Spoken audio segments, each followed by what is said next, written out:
Boa noite, meus irmãos. Que bom que estamos aqui na casa do Senhor. Paz do Senhor seja com vocês. Convido os irmãos a abrirem as suas Bíblias ou acompanharem no telão a leitura bíblica no Salmo. Leremos agora o Salmo 27. E lerei do versículo 4 ao 5. E o texto bíblico diz assim: Uma coisa peço ao Senhor e a buscarei, que eu possa morar na casa do Senhor todos os dias da minha vida, para contemplar a beleza do Senhor e meditar no seu templo. Pois no dia da adversidade, Ele me ocultará no seu pavilhão, no recôndito do seu tabernáculo, me acolherá, elevar-me-á sobre uma rocha. E aqui estamos essa noite, porque fomos feitos por Deus para isso, para um relacionamento com Ele, diário. E nesse momento nós viemos para cumprir isso, para buscar mais a face do Senhor, nesse momento, cultuá-lo. Então, gostaria de convidá-los nesse momento para orarmos, iniciarmos esse culto, nesse mesmo coração, focado no Senhor, neste momento. Oremos. Ó Deus, a Ti nos achegamos, Pai, porque, assim como esse texto bem diz, no dia da adversidade o Senhor nos oculta no seu pavilhão. O Senhor nos protege, o Senhor nos guia, o Senhor está conosco, porque só em Ti encontramos esperança, só em Ti encontramos segurança, Deus. No dia da adversidade, no dia onde tudo aparenta estar mal, mas em Ti nós encontramos refúgio, Deus, porque fomos feitos para estar contigo, para estar em Ti, Deus, e nós somos gratos, Pai. Neste momento nos achegamos e oramos, Pai, em nome de Jesus, amém. Eu gostaria de convidar a igreja a ficar em pé, para cantar com o nosso coral. A igreja fica em pé nesse momento? Ou não? A igreja pode ficar sentada, é a primeira vez que eu estou com o coral, peço desculpas, mas o nosso coral irá cantar um hino. Reflitam durante o momento do hino e estejam conectados.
Amém. Nesse momento, nós iniciaremos um momento de contrição e seremos levados a esse momento por um texto bíblico que encontramos em Jonas 2, e é conhecido também como a oração de Jonas, que ele faz quando está no momento mais sem esperança que alguém poderia imaginar, na barriga de um peixe. Acredito que ninguém consegue se identificar com isso, porque ninguém esteve numa barriga de um peixe, mas nós entendemos que existem momentos que são muito semelhantes. E momentos de desesperança, momentos que somos enfrentados pelo nosso pecado, pelo aquilo que nos procura afastar. Então, vamos ler. Diz assim: Então Jonas, do ventre do peixe, orou ao Senhor, seu Deus, e disse: Na minha angústia, clamei ao Senhor, e ele me respondeu. Do ventre do abismo gritei, e tu me ouviste a voz, pois me lançaste no profundo, no coração dos mares, e a corrente das águas me cercou.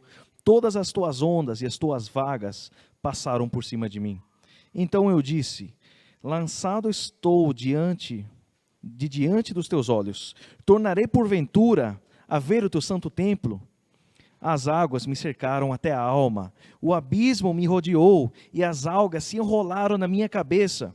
Desci até os fundamentos dos montes, desci até a terra, cujos ferrolhos se correram sobre mim. Para sempre, contudo, fizeste subir da sepultura a minha vida, ó Senhor meu Deus. Quando dentro de mim desfalecia a minha alma, eu me lembrei do Senhor, e subiu a ti a minha oração no teu santo templo. Os que se entregam à idolatria vã abandonam aquele que lhes é misericordioso, mas com a voz do agradecimento eu te oferecerei sacrifício. O que votei pagarei. Ao Senhor pertence a salvação. Falou, pois, o Senhor ao peixe, e este vomitou a Jonas na terra. Que sejamos guiados pela palavra de Deus a este momento de contrição, onde sabemos que podemos nos refugiar somente em Deus, pois somente a Ele pertence a salvação. Só Ele, só nele podemos nos refugiar. Então, tenhamos um momento de oração silenciosa, onde você, no seu banco, coloque a sua vida diante de Deus, e logo mais o coral irá cantar mais um hino.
irmãos, os convido neste momento de adoração, que continua, que já iniciou, mas um momento agora um pouco mais focado, o louvor, os convido na leitura do Salmo 113, de 1 a 4, que diz assim: Aleluia!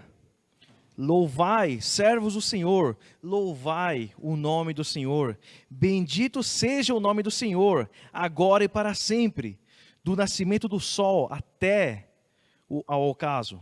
Louvado seja o nome do Senhor, excelso é o Senhor, acima de todas as nações, e a sua glória acima dos céus. O louvamos neste momento, com os nossos corações, com as nossas vidas, por causa de quem Ele é. Gostaria de convidar o coral a cantar mais um hino neste momento de louvor.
Continuando com este momento do louvor, gostaria de convidar a igreja a ficar em pé, para que possamos cantar juntos, continuar cantando ao Senhor, focados com nosso coração no Senhor.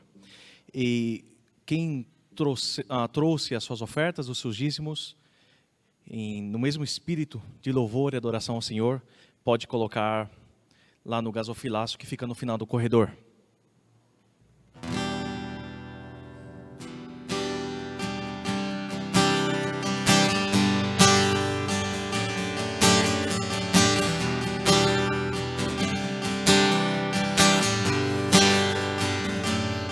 Nada vai.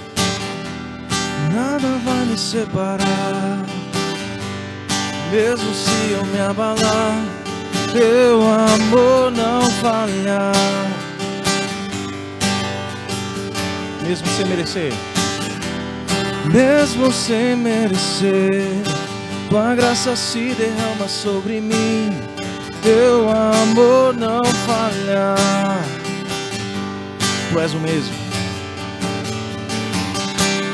Tu és o mesmo para sempre, teu amor não muda. Se o choro dura uma noite, a alegria vem pela manhã. Se o mar se enfurecer, eu não tenho o que temer, pois eu sei que me amas, teu amor não falhar.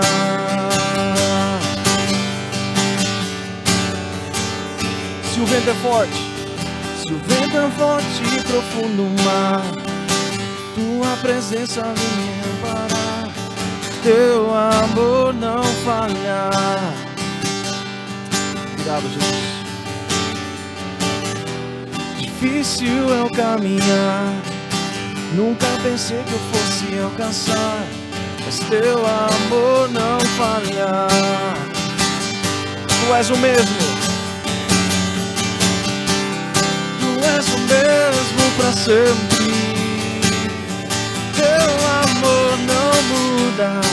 Se o choro dura uma noite, a alegria vem pela manhã.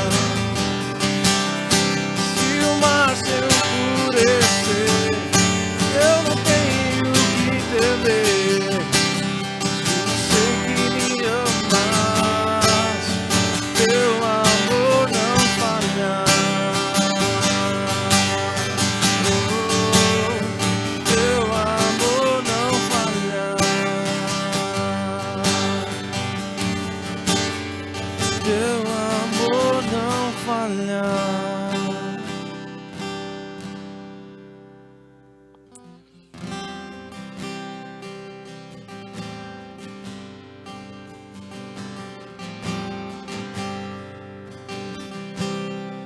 Só em Cristo posso confiar, é minha força, luz, canção, lugar seguro, nele achei, rocha que não se abala.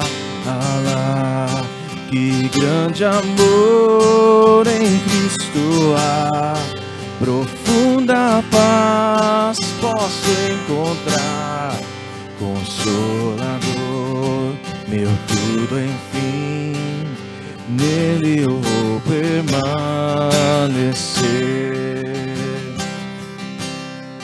Só Cristo homem se tornou, frágil bebê, mas pleno Deus, e dom de amor, justiça e paz, a salvação que a todos traz.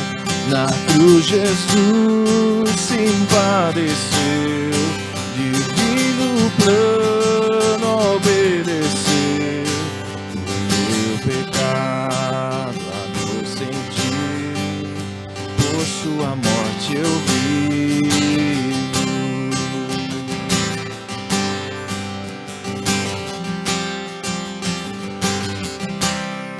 Seu corpo inerte ali ficou, luz que ante as trevas se apagou, glorioso dia então surgiu, vivo ele está, ressuscitou,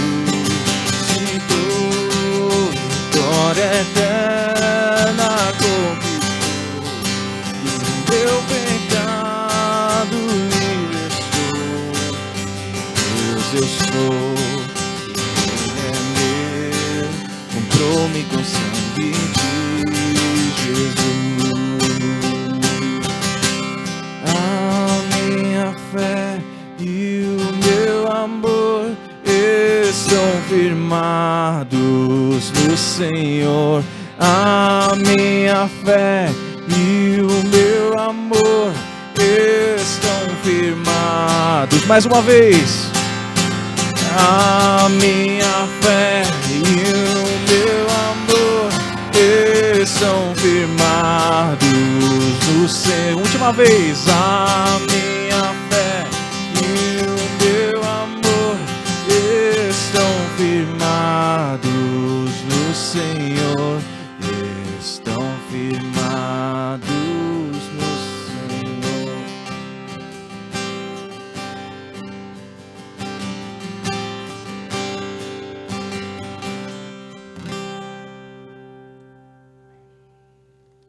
Podem se assentar, irmãos.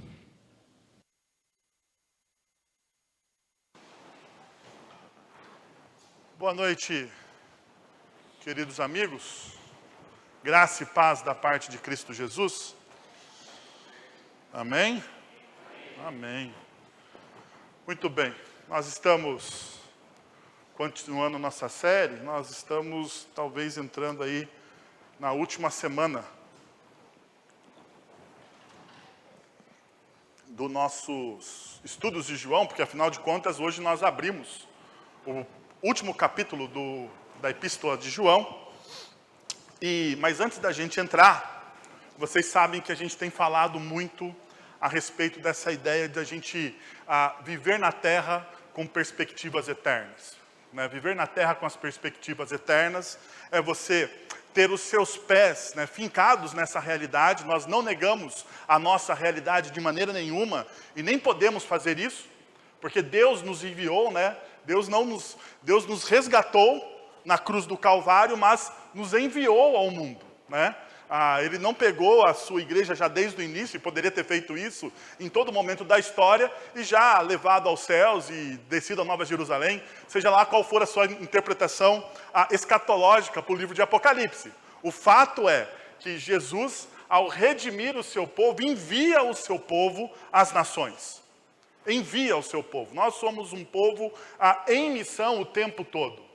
Não existe outro sentido de você ser cristão se você não estiver em missão. Então a ideia de você viver com a perspectiva, né, viver na terra, ou seja, viver em missão, mas olhando para a eternidade, não perdendo o foco na eternidade, naquilo que Deus está construindo na eternidade. Então, bom, diante disso, eu tenho falado nos últimos domingos e insistido com vocês no tripé teológico da primeira carta de João. E o tripé teológico da primeira carta de João tem a ver com crença, obediência e amor. Se você ler a primeira, a segunda e a terceira carta do apóstolo João, você vai encontrar intersecções nestes temas. São temas que são recorrentes. E até mesmo você pode, se você tiver um pouquinho de um olhar mais apurado teologicamente, você pode olhar para o Evangelho de João e até mesmo para o Apocalipse, e você vai também encontrar intersecções destes temas. E quando João está falando sobre crença, ele está perguntando à igreja, ou às pessoas que compõem aquela comunidade cristã: a minha crença em Cristo Jesus é alicerçada nas Escrituras? Então, quando João fala em crença, ele está fazendo esta pergunta à comunidade cristã. Quando João fala em obediência, ele está falando: realmente obedeço a Deus como deveria? Realmente eu obedeço a Deus como deveria? E quando João está falando de amor, ele fala: meu amor pelo próximo é o que deveria ser. O meu amor pelo próximo é o que deveria. Ou seja, João está perguntando, fazendo esse tripé teológico, e neste momento, a partir da pregação, se você não veio domingo de manhã, você talvez tenha que voltar lá no nosso podcast, você precise voltar lá na nossa página da internet, lá no YouTube ou no Facebook, recuperar a pregação da manhã para você entender sobre aquilo que nós estamos chamando da identidade cristã. Porque esse tripé teológico, ele cria uma identidade cristã. Essas três perguntas: A resposta destas 3 perguntas determina se você de fato é um discípulo, se a sua espiritualidade é de fato saudável e se você de fato está crescendo na direção de Cristo Jesus e na maturidade espiritual ao qual o Evangelho nos convida à caminhada. Bom, diante dessa identidade que João está construindo, uma pergunta fica na minha mente: quais são as marcas da identidade do discípulo? Pela manhã nós falamos sobre a identidade, a construção da identidade. Mas agora eu gostaria de falar para vocês quais são as marcas visíveis da vida do discípulo de Cristo Jesus. Então, abra a sua Bíblia ou acompanhe aqui na projeção o texto que nós vamos ler. 1 João capítulo 5, versos de 1 a 5 somente. 1 João capítulo 5, versos de 1 a 5, que diz o seguinte: todo aquele que crê que Jesus é o Cristo é nascido de Deus. E todo aquele que ama o Pai, ama também o que dele foi gerado. Assim sabemos que amamos os filhos de Deus, amando a Deus e obedecendo aos seus mandamentos. Porque nisso consiste o amor a Deus, em obedecer os seus mandamentos. E os seus mandamentos não são pesados. E os seus mandamentos não são pesados. O que é nascido de Deus vence o mundo. E esta é a vitória que vence o mundo, a nossa fé. Quem é que vence o mundo? Somente aquele que crê que Jesus é o Filho de Deus. E até aqui a leitura nossa. Bom, diante disso, eu gostaria de trabalhar 2 conceitos com vocês. 2 conceitos. E talvez você fale, ufa, só 2 conceitos, né? Porque geralmente são de 3 para cima, né? Mas hoje eu vou tentar fazer 2 conceitos em um tempo recorde, viu, Lucas? Eu tô melhorando, domingo após domingo, eu estou seguindo aqui os conselhos do meu coach, que é o Lucas, meu coach de tempo, que é o Lucas. Então, ele está me ajudando aí a cronometrar o meu tempo, que as pessoas falam às vezes que eu prego demais, né? Mas vamos lá. Bom, primeiro ponto que eu gostaria de mostrar para vocês, ou primeira consideração da marca de um discípulo de Cristo Jesus. Primeiro, construa a imagem correta de Cristo. Construa no seu coração a imagem correta de Cristo Jesus. Mas antes de entrar no texto bíblico, eu gostaria de mostrar isso para vocês com alguns exemplos. Por exemplo, por que nós precisamos construir a imagem de Cristo correta no nosso coração? Porque na nossa cultura existem várias imagens de Cristo Jesus. Na nossa cultura hoje, pós-moderna, existe Cristo Jesus para tudo quanto é tipo, gosto e forma de pessoa. Porque afinal de contas, não sei se vocês sabem, mas Cristo Jesus, ou Cristo, ou Jesus Cristo, é o nome mais vendível de literatura no mundo. No mundo. Não existe pessoa na história da humanidade mais biografada do que Cristo Jesus. Não existe. E existem biografias para afirmar a pessoa histórica de Cristo Jesus, existem biografias que afirmam a divindade de Cristo Jesus, e existem também biografias que contestam todas as divindades e muitas vezes até criam folclores a respeito da pessoa de Cristo Jesus. E nós vemos isso espalhado pela cultura. Espalhado pela cultura.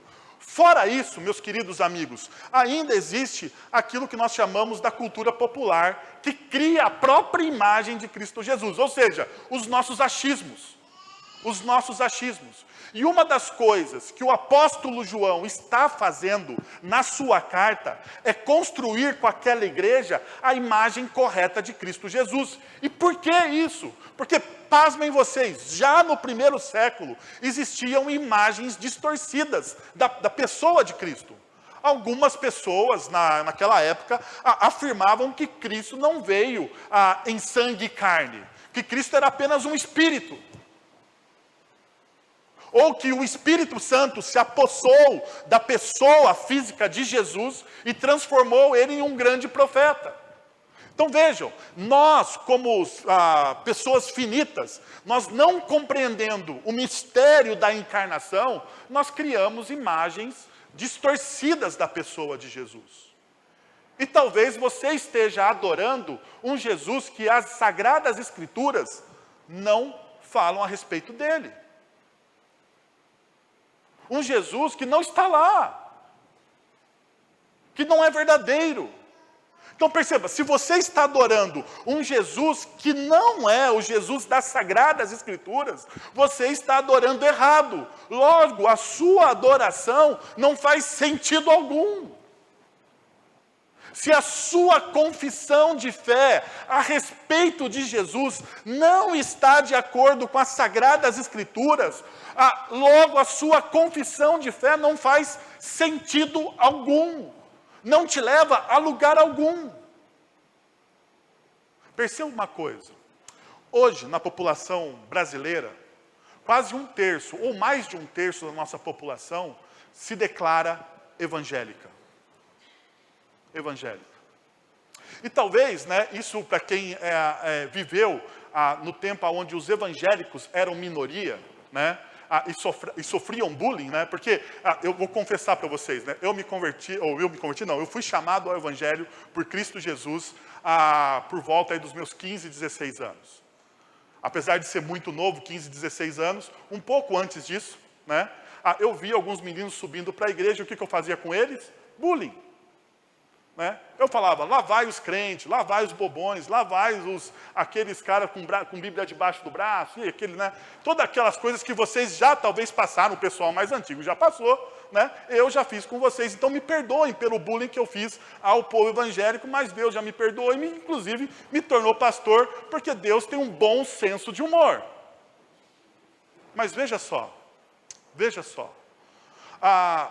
diante dessa realidade, você não tendo uma confissão correta de Jesus, você não sabendo quem é Cristo Jesus, você não está em missão. Porque muitas vezes nós não nos envolvemos na missão que Deus nos deu como discípulo? Porque a nossa visão a respeito de Jesus é distorcida. Porque nós abraçamos, talvez, algumas das faces que Jesus o que os evangelhos apresentam, o que a nossa cultura apresenta a respeito do Cristo. Perceba, existe uma discussão tola hoje na nossa cultura, se Jesus era negro, se ele era palestino, se ele era judeu, se ele era asiático. Veja, existe essa discussão hoje. E a discussão ela é tola. E por que ela é tola? Independente do gênero, raça de Cristo Jesus é o Deus encarnado na história. Independente da raça, cor, etnia de Cristo Jesus, o importante é que Cristo Jesus morreu naquela cruz para nos redimir dos nossos pecados. Ponto. O que muda se ele for de uma outra etnia, de uma outra raça? O que muda na história da salvação? Absolutamente nada. O que muda diante dos mandamentos do Evangelho? Absolutamente nada. Você precisa amar o diferente. Você precisa amar o seu próximo como a si mesmo. O que muda? Nada. Mas perceba, a igreja e pessoas perdem tempo com questões periféricas. E por quê? Porque elas não têm a imagem de Cristo Jesus correta nos seus corações. Veja então o que João está dizendo aqui. Primeiro versículo. Todo aquele que crê que Jesus é o Cristo, é nascido de Deus. E todo aquele que ama o Pai, ama também o que dele foi gerado. Veja só que no versículo 5, João também vai dizer uma coisa muito interessante. Ele faz também uma afirmação. No versículo 1, a afirmação é: todo aquele que crê que Jesus é o Cristo. Perceba, existe uma afirmação cristológica sobre Jesus. No versículo de número 5, nós temos uma outra afirmação uma afirmação cristológica a respeito de Jesus, que Jesus é o Filho de Deus. Perceba o destaque desses dois. Jesus é o Cristo e Jesus é o Filho de Deus. Automaticamente, se você ler os evangelhos, você vai lembrar de Mateus capítulo 16, verso 16, quando o apóstolo Pedro, ele fala: tu és o Cristo, o Filho do Deus vivo. E essa afirmação é a afirmação que a igreja de Cristo Jesus carrega em seu coração. Quem é Jesus? Quem é Jesus? Porque foi essa a pergunta que Jesus fez aos seus discípulos no Evangelho de Mateus, capítulo 16. No Evangelho de Mateus, capítulo 16, Jesus ele faz essa pergunta para os seus discípulos: o que as pessoas estão dizendo ao meu respeito? E quando Jesus faz essa pergunta, alguns repetem, falam que Jesus talvez seja Elias ou a volta de João Batista, ou seja, eles tinham várias visões, perceba, eles tinham várias visões a respeito de quem era o Cristo. De repente o apóstolo Pedro, ele se levanta e diz: não, tu és o Cristo, o Filho do Deus vivo. E o que Jesus diz a partir disso? Bem-aventurado és tu, Pedro, porque isso não foi revelado para você, né, pelo seu sangue, mas pelo Espírito. Não foi revelado pela sua inteligência, pelo seu discernimento, pela sua sabedoria. Mas isso foi graça de Deus, isso foi dom de Deus. Isso foi revelado a você pelo Espírito Santo de Deus. Mas Jesus ele não para por aí. Ele fala, é sobre essa afirmação. É sobre essa pedra, é sobre essa confissão de que Jesus Cristo é o Filho de Deus, que eu vou edificar a minha igreja. Não é isso que o Evangelho nos ensina? Não é isso que Jesus fala aos seus discípulos? É sobre essa afirmação, é sobre essa pedra, que eu vou edificar a minha igreja, e as portas do inferno não prevalecerão sobre ela. Quando eu era mais jovem, e talvez eu já tenha contado isso a vocês, quando eu era mais jovem, eu olhava essa afirmação e eu pensava o seguinte: que o inferno não ia entrar na igreja, né? As portas do inferno não prevalecerão. Eu lia essa afirmação, por causa da minha inexperiência, de forma ao contrária. Eu diria assim: não, nós estamos aqui, nós vamos fechar as nossas portas e o inferno não vai entrar na igreja. Mas é o contrário, meus irmãos. São as portas do inferno. Ou seja, nós, como discípulos de Cristo Jesus em missão, vamos ao mundo pregar o Evangelho e resgatar pessoas do inferno. As portas do inferno não prevalecem sobre a igreja de Deus vivo. É essa a afirmação. É sobre essa pedra que Jesus está construindo a sua igreja.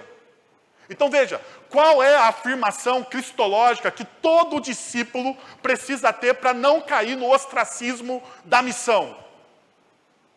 Ele precisa ter isso incrustado, encravado no seu coração. Isso precisa ser real, mas perceba uma coisa. Isso não é uma coisa individual. Não é uma coisa que te abençoa somente.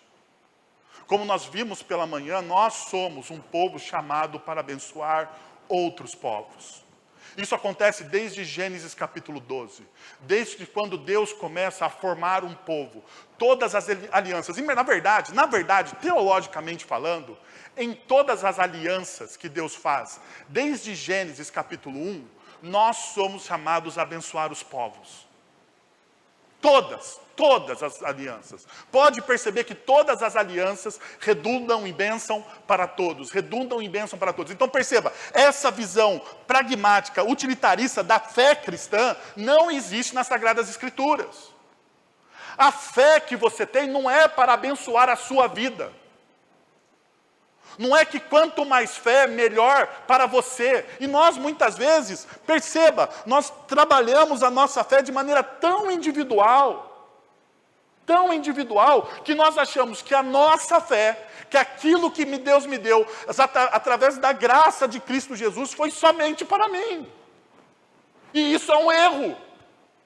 Isso é uma falha da comunidade cristã. Porque a bênção que nós recebemos é uma bênção para ser distribuída. É para abençoar outros. Tanto quando Jesus chega e chama os seus discípulos, e envia, e faz o envio dos 70, uma parte do envio, daquele envio dele, aos povos, daqueles primeiros discípulos, é toda vez que você chegar em uma cidade, você diga o quê? Que a paz seja com todos. Perceba a bênção. A primeira coisa que alguém faz, a primeira coisa que um discípulo de Jesus faz quando chega em algum lugar é abençoar as pessoas. É trazer paz às pessoas. Agora, se a sua cristologia está danificada, distorcida, você não leva paz às pessoas. Isso é uma verdade. Porque você está servindo a um outro Deus, a um outro Cristo, que não o Cristo das Sagradas Escrituras. Então você quer saber por que você não tem paz? Porque talvez você esteja servindo um Cristo que não é o Cristo revelado nas Sagradas Escrituras. Então você não pode dar aquilo que você não tem. Porque a verdadeira paz que os evangelhos, que as Sagradas Escrituras falam, que está na vida dos discípulos, por intermédio do Espírito Santo, essa verdadeira paz só está com aqueles que confessam que Cristo Jesus é o Filho do Deus vivo. Perceba essa verdade, quando o apóstolo João, ele usa a palavra crer, ela fala de uma ação contínua. Então, nós poderíamos dizer assim, aquele que caminha crendo que Jesus é o Cristo, o Filho de Deus. Aquele que caminha crendo. O que significa esse caminha crendo? Esta afirmação deve dar forma e moldar todas as áreas da minha vida.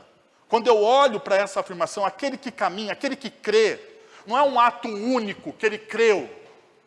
A ideia do crer aqui é uma ação contínua, ou seja, enquanto eu caminho na minha vida, a cada experiência da minha vida, eu vou crescendo em fé, eu vou sendo lapidado, trabalhado pela fé em Cristo Jesus. E essa caminhada vai moldando e vai aperfeiçoando a minha fé e a minha experiência com Cristo Jesus. E isso aqui talvez seja o mais importante. Enquanto eu estudava esse texto, eu me deparei com uma afirmação de Spurgeon.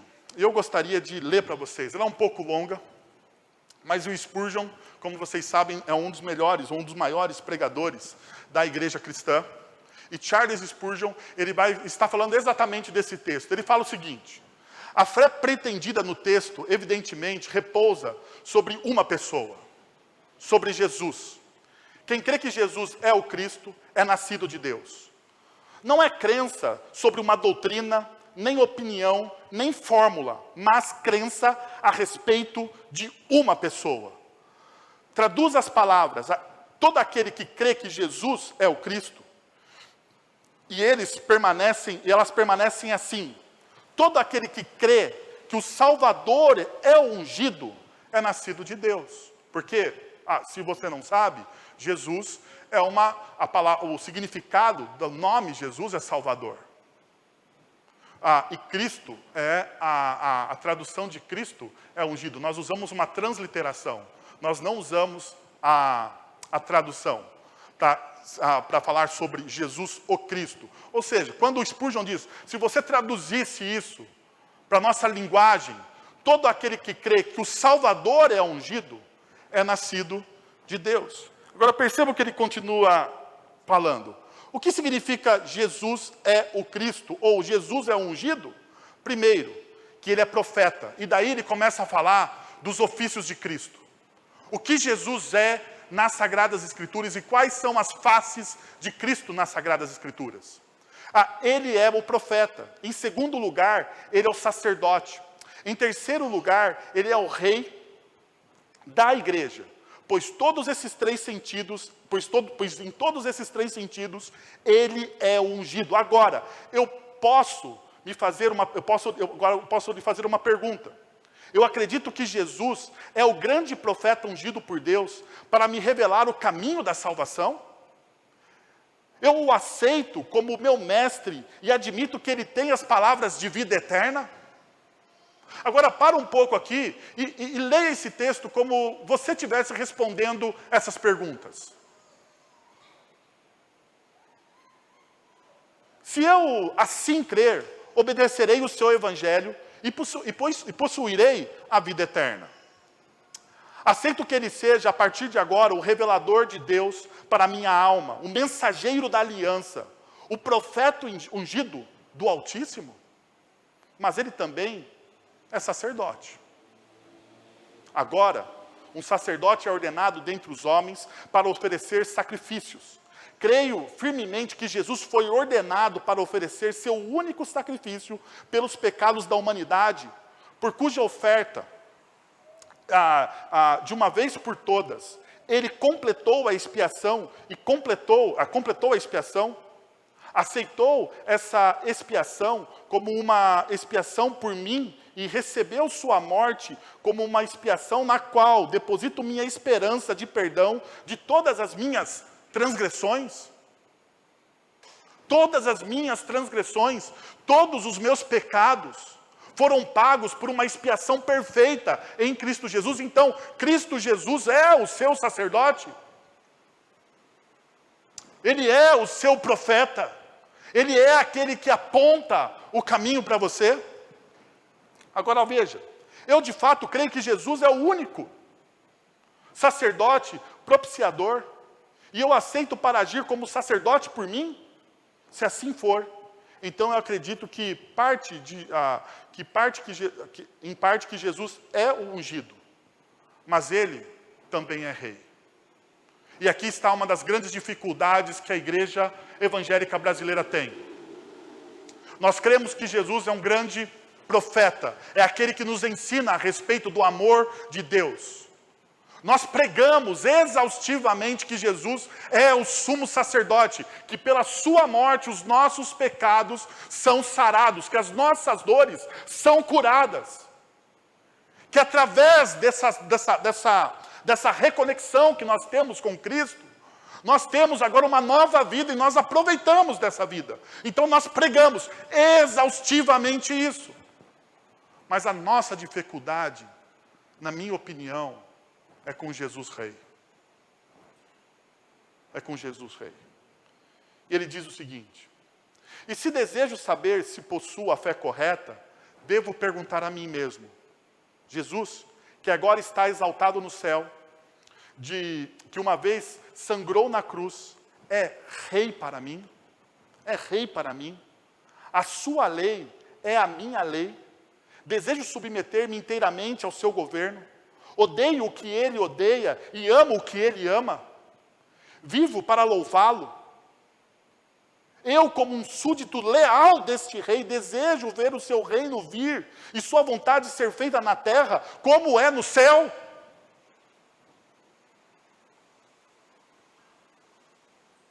Isso permeia o nosso coração.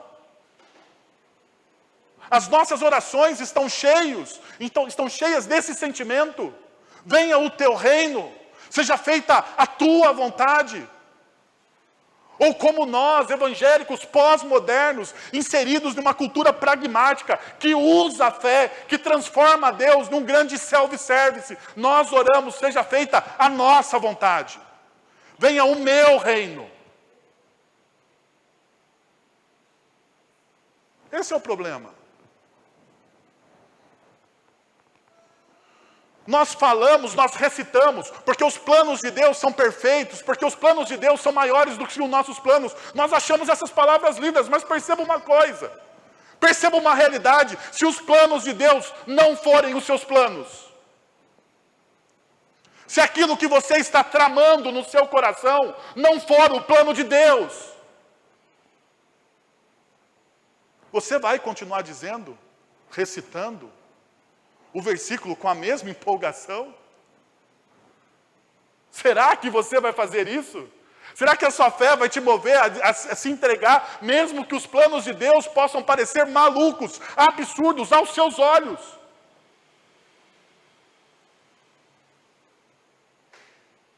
Eu acho que não.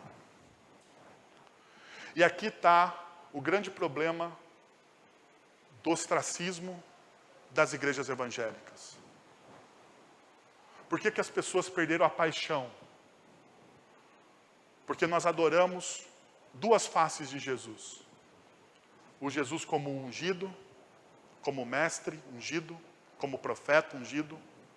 O Jesus como sacerdote ungido. Mas nós falamos e adoramos muito pouco o Jesus que está exaltado e assentado no trono. Esse é o nosso pecado como igreja. Nós transformamos Jesus, como diz uma antiga apresentadora, isso mostra a minha idade, nós falamos de Jesus como o cara lá de cima. Não existe o cara lá de cima. Existe o rei. E não é porque Jesus, pelo seu sacrifício, deu a oportunidade de você chamar Deus de Pai, você deve perder a reverência.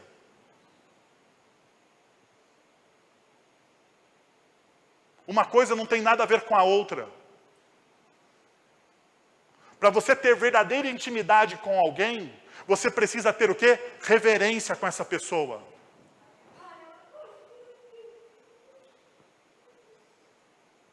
Mas a gente não tem isso. A gente tem essa dificuldade. Spurgeon termina dizendo: meu querido amigo, se você puder dizer com sinceridade e coração, aceito Jesus Cristo de Nazaré como profeta, sacerdote e rei para mim, porque Deus o ungiu para exercer esses três ofícios. E em cada um deles, três características, dessas três características, eu confio nele sem fingimento. Então, querido amigo, você tem a fé dos eleitos de Deus, pois está escrito: aquele que crê que Jesus é o Cristo, é nascido de Deus. Perceberam o que significa você falar que Jesus é o Cristo, o Filho do Deus vivo? É muito maior do que você falar simplesmente que Ele é o Cristo do Deus vivo. Agora veja, João então está nos ensinando o tripé de quem Jesus é. Jesus é rei, e você deve se perguntar e deve afirmar no seu coração: eu desejo submeter-me inteiramente ao seu governo, odeio o que ele odeia e amo o que ele ama, e vivo para louvá-lo. Você faz essa afirmação. Você tem que dizer que Jesus é o seu sacerdote. Creio firmemente que Jesus foi ordenado para oferecer um único sacrifício pelos meus pecados, pelos pecados da humanidade. E Ele é o nosso sacerdote. E Ele é o nosso profeta. Eu creio hoje que Jesus é o grande profeta ungido por Deus para me revelar o caminho. Ele revela o único caminho. Não há outra revelação. Não há outra pessoa que fala em nome de Jesus ou em nome de Deus. A única pessoa que fala nas Escrituras.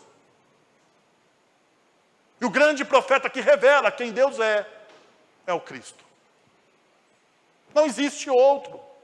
Eu admito que Ele tem as palavras, que somente Ele tem as palavras de vida eterna. Se esse tripé está no seu coração, vou repetir o que Spurgeon disse: você então é um eleito de Deus. Se alegre. Se alegre nessa verdade. Mas isso precisa ser sincero no seu coração. Não adianta você estar olhando para mim e falando: não, eu acredito nisso. Não, isso aí precisa ser, lembra, que é uma caminhada viva. Isso precisa moldar o seu dia a dia. Se isso não molda o seu dia a dia, algo está errado. Algo está errado. Segundo, se aproprie da nova vida que você tem em Cristo. E veja que João, ele usa a mesma estrutura novamente. No versículo 1, ele vai falar: todo aquele que crê que Jesus é o Cristo, é nascido de Deus. Agora veja o versículo de número 4. Veja o versículo de número 4. O que é nascido de Deus vence o mundo.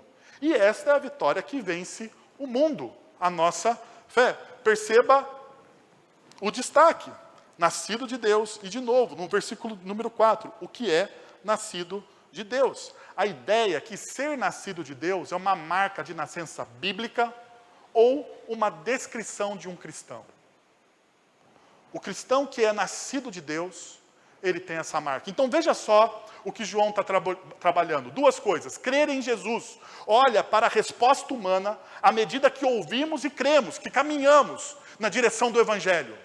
Então, quanto mais você caminha, quanto mais intimidade, mais próximo, mais confiante você fica na palavra de Deus, mais confiante você fica nas promessas de Deus, mais íntimo de Cristo Jesus você fica. Mas isso aqui é um movimento de santificação. O crer em Jesus é um movimento de uma resposta humana, ou seja, é a nossa responsabilidade. Mas existe um outro movimento, que é o nascido de Deus. E daí João, aqui está, ele olha para a obra de Deus na transformação dos nossos corações. Esse ser nascido de Deus, isso não compete a você. Isso é uma obra dele. Mas que transforma o coração. E veja que nós podemos perceber isso primeiro em Tito, capítulo 3, versos de número 5 e verso de número 6. Ele diz assim: Ele, Deus Pai, nos salvou pelo lavar regenerador e renovador do Espírito Santo, que Ele derramou sobre nós generosamente por meio de Jesus Cristo, nosso Salvador. Perceba que Paulo escrevendo a Tito, ele vai dizer o seguinte: olha, Deus, Ele nos salva regenerando a nossa vida e renovando a nossa vida. O que é esse nascer de novo? É esse efeito de regenerar e é esse efeito de renovar. Nós conhecemos a história de João capítulo 3, quando Jesus está falando para Nicodemos, nos versículos de número 6 e 7, o que nasce de carne é carne, mas o que nasce do Espírito é o quê? É Espírito.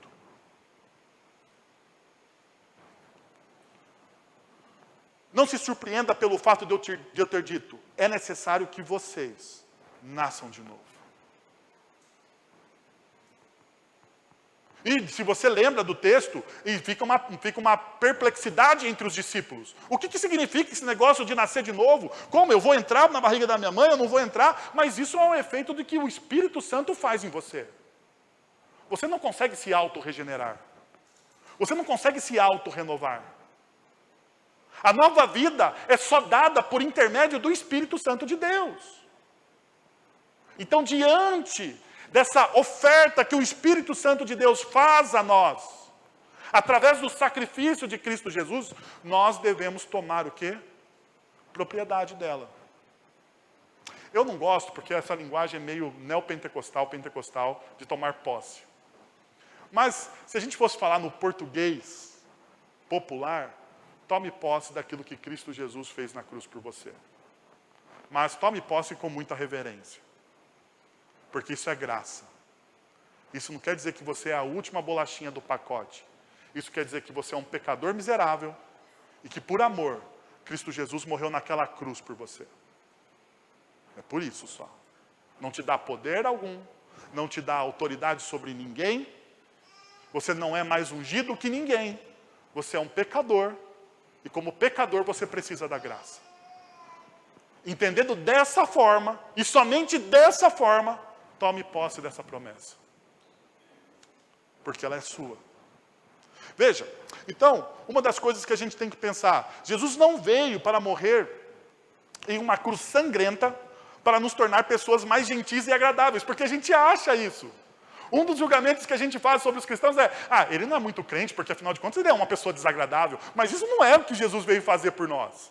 Tudo bem que boas maneiras reflete no amor que você tem pelo próximo, né? Ninguém vai ficar aqui grosso com ninguém. Mas essa é uma verdade. Porém, ele veio para nos transformar de forma dramática, pessoal, radical e eterna, e nos tornar novas pessoas. É isso que Jesus veio fazer. Ele não veio fazer para você se tornar uma pessoa mais legal. Não, ele veio te transformar radicalmente, dramaticamente. Ele veio te transformar eternamente para você ser uma nova pessoa em Cristo Jesus. E é pelo novo nascimento que ele realiza essa obra gloriosa. Portanto, você deve nascer de novo. E a pergunta é, você já experimentou o novo nascimento? Não é uma pergunta retórica. É uma pergunta que eu quero fazer diretamente a você. Você já experimentou o seu novo nascimento? Se você experimentou o seu novo nascimento, isso aqui está altamente ligado ao que eu falei anteriormente. Se você experimentou o seu novo nascimento, Jesus é o seu rei. Você ama o que ele ama e você odeia o que ele odeia. E uma das coisas que Jesus odeia é o pecado. Você ama o que ele ama e você odeia o que ele odeia. Jesus ama as pessoas, Jesus ama os pecadores, Jesus ama as pessoas diferentes, Jesus não tem preconceito com a sua criação. Jesus acolhe e abraça todos. Jesus transforma as pessoas através do perdão, da graça, do amor e da misericórdia. Jesus faz tudo isso. No entanto, ele odeia o pecado.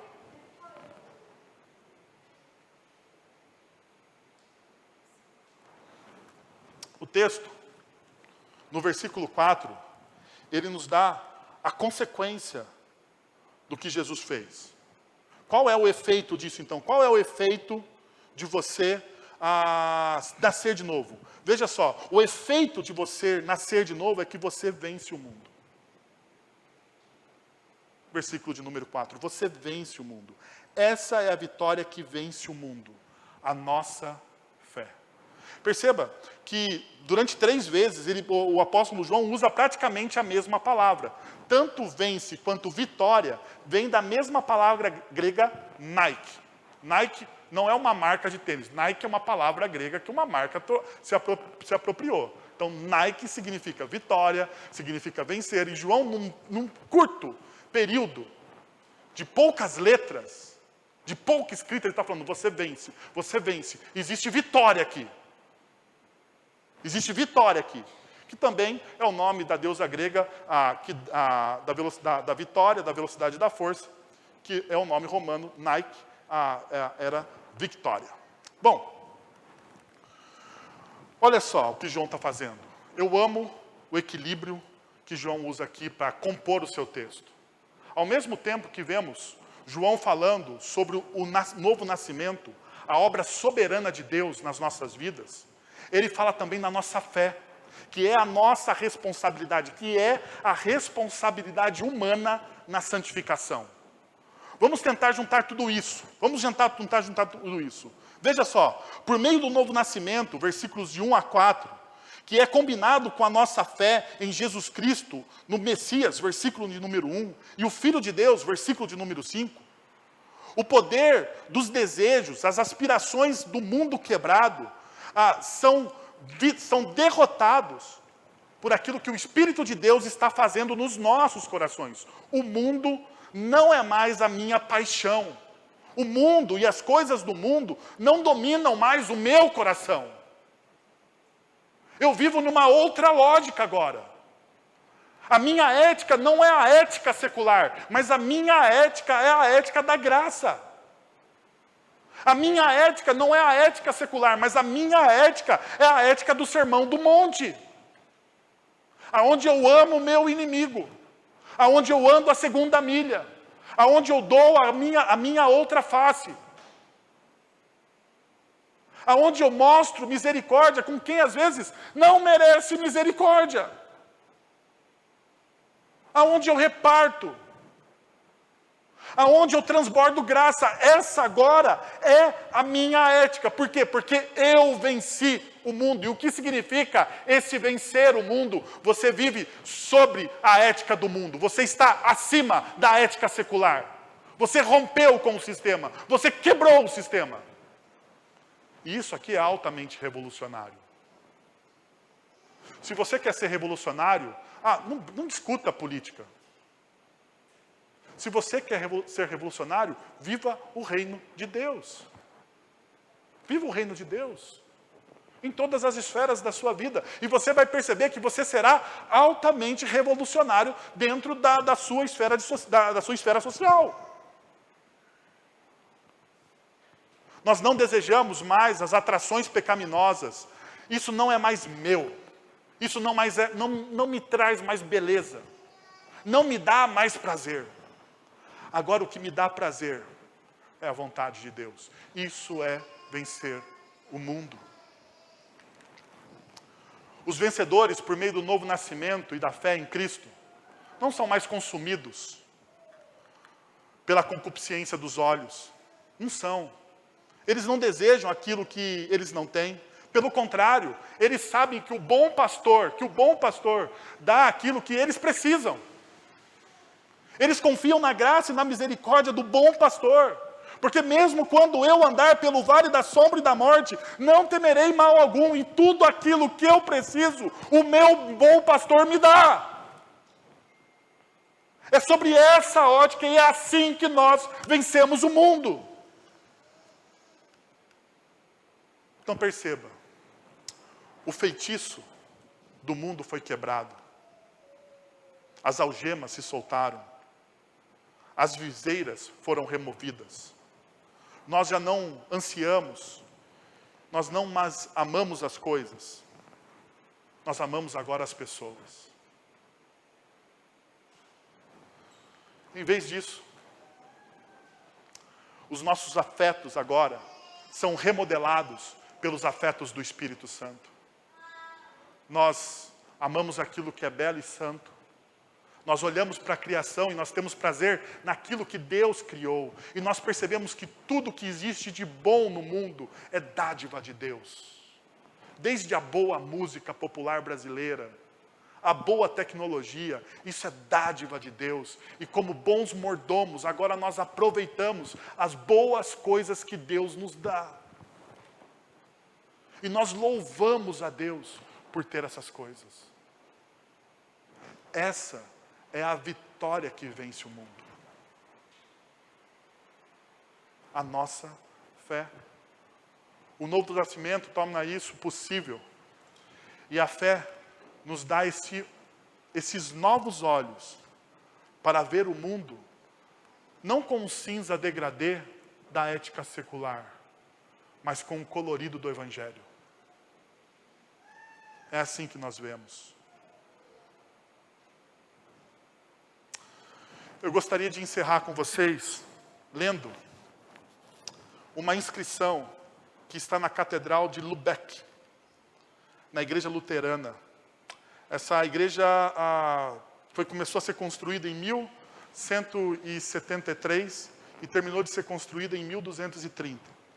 E diz o seguinte lá: vós me chamais de mestre e não me obedeceis, vós me chamais de luz e não me vedes. Você me chama de caminho e não me anda. Vós me chamais vida e não me desejais. Vocês me chamam de sábio e não me seguem. Você me chama de justo e não me ama. Você me chama de rico e não me pede. Vós me chamais de eterno e não me procurais. Vós me chamais de grandioso e não confiais em mim. De gracioso e não confiais em mim. Vós me chamais de nobre e não me servis. Vós me chamais de poderoso e não me honrais. Vós me chamais de justo e não me temeis. Se eu te condenar, não me culpe.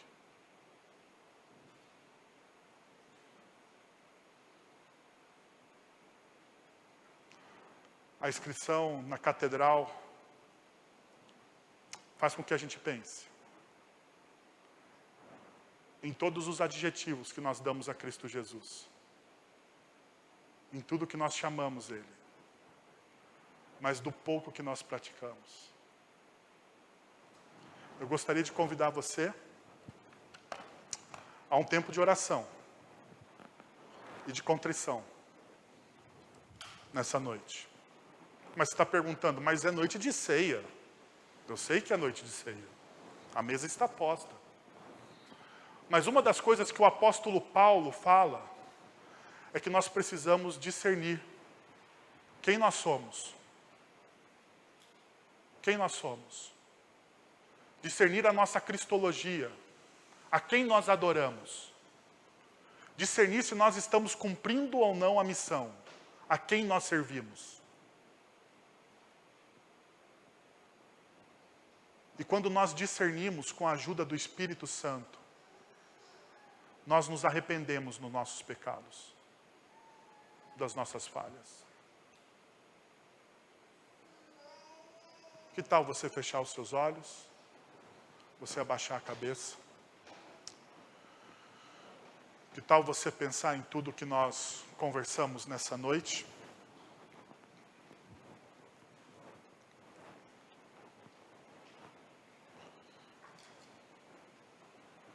E você buscar a presença do Espírito Santo de Deus. Enquanto a igreja ora e busca a presença do Espírito, os presbíteros, de maneira muito reverente e silenciosa, vêm aqui comigo compor a mesa, para que a gente possa servir o povo de Deus. Eu quero convidar todos os presbíteros aqui ordenados, aqueles que já foram ordenados na Igreja Presbiteriana do Brasil, possam vir aqui nos ajudar, porque essa mesa não é só da Igreja Presbiteriana de Sorocaba. Essa igreja é a igreja da mesa de Cristo. Chama.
No dia em que Jesus foi traído, abandonado pelos seus discípulos, na noite, na verdade, Jesus ele toma do pão e ele parte o pão e ele diz: este é o meu corpo partido em favor de vocês.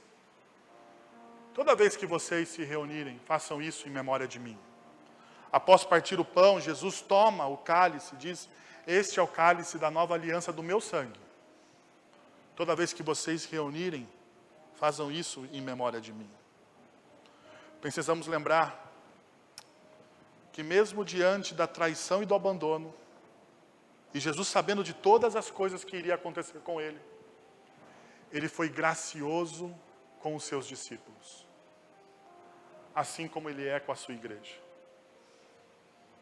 Então não coma a ceia com um sentimento de culpa, mas como diria o nosso pai na fé Calvino, coma a ceia com sentimento de gratidão, porque ela é cura para as nossas almas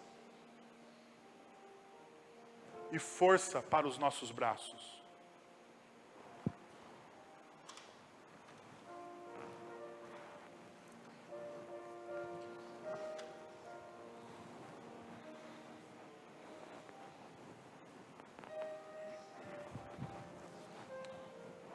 Os irmãos podem servir.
Quem foi omitido da distribuição de maneira involuntária, por favor, levante uma das suas mãos para que eu possa servir você.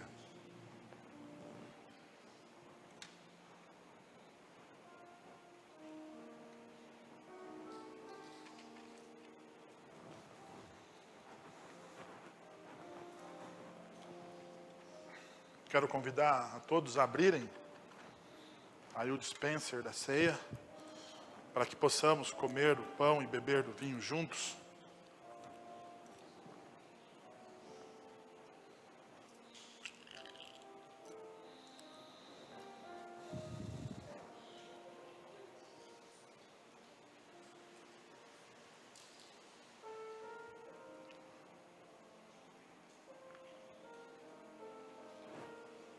Comamos do pão e bebamos do vinho.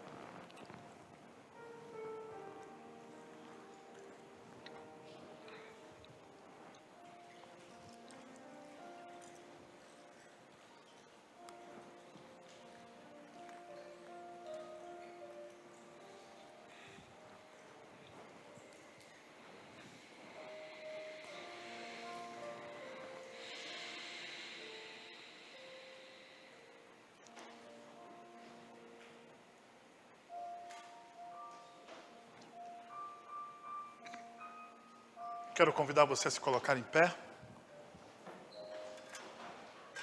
Vamos fazer nossa última oração, receber a bênção. Lembrando que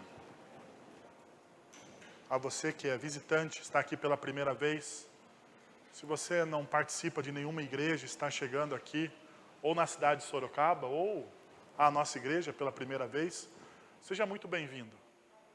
Nós queremos servir você. Então, se aproxime, fique depois para um momento de confraternização, um café e uma deliciosa pipoca que o nosso pessoal faz ali embaixo. Será um prazer conversar um pouco com você.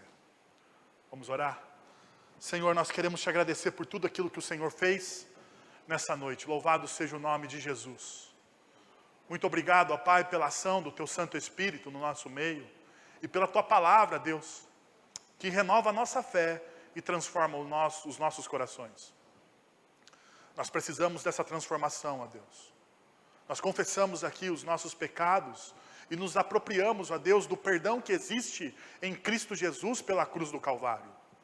Sabemos, ó Deus, que não merecemos este perdão, porque afinal de contas, Jesus, Ele viveu a vida que nós deveríamos viver e morreu a morte que era nossa, para trazer redenção e regeneração aos nossos corações. Nós te louvamos, ó Deus, pelo amor da cruz de Cristo Jesus. Nós te louvamos pela aliança que o Senhor tem para com teu povo, ó Deus. Que apesar da nossa infidelidade, o Senhor se mantém fiel ao teu povo. Louvado seja o nome do Senhor, ó Pai. Nos abençoa, ó Deus, derrama da tua graça. Agora, irmãos, que a graça de nosso Senhor e Salvador Jesus Cristo, o amor de nosso Deus e Pai, o conselho, o consolo, o poder e a ação do Santo Espírito de Deus estejam sobre vocês agora e pelos séculos dos séculos. Amém. Amém. Deus abençoe. Uma excelente semana no poder e na graça de Cristo Jesus.